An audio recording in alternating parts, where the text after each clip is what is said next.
What is a copyright? Well, a copyright is, this is going to be a hard one to come out with. Now that you're ready for your second lesson, let us look back and see what were the most important things you have learned from your first lesson. Places, please. Stand by. Tape is rolling. Copyright is a legal system. The way the system works now, almost everything is copyrighted upon its creation. You have to give the word concrete form. Words in the air are not protected by federal copyright, but words captured on tape are protected by federal copyright. Ladies and gentlemen, this is a test. Could you please sing something? No, we need money first. Okay, let's begin. Part of my work is commercial because, of course, being in America and hyper-capitalist culture, we have to figure out ways to make a living. There's an incentive, there's a huge incentive function that copyright provides for people to be able to quit their day jobs and do nothing else. The idea that I could create my own style, that I could create a market for my work, that I own that market, that I can profit from it when that ship finally comes in.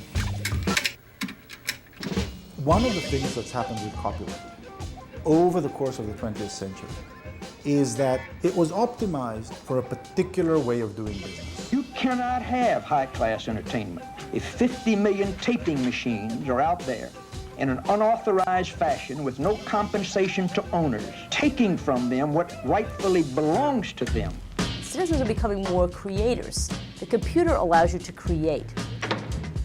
The public interest hasn't historically had a seat at the bargaining table.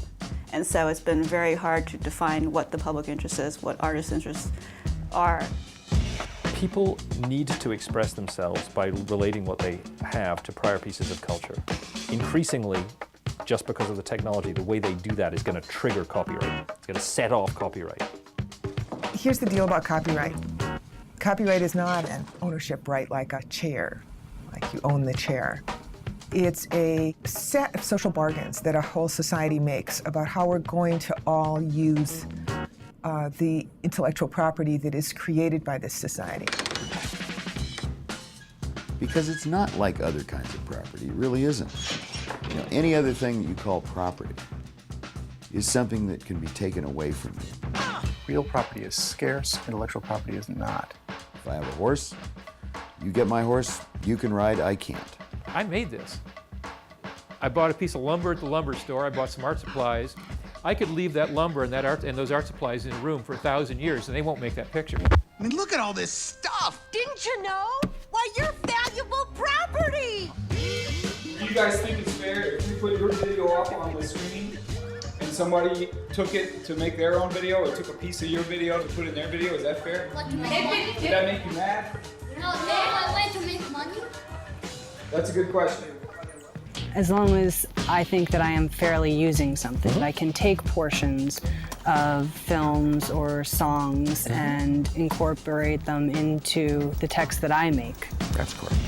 Fair use is a set of exceptions to copyright law, times when it's okay to use a copyrighted work without the owner's permission. You can't enter things into society.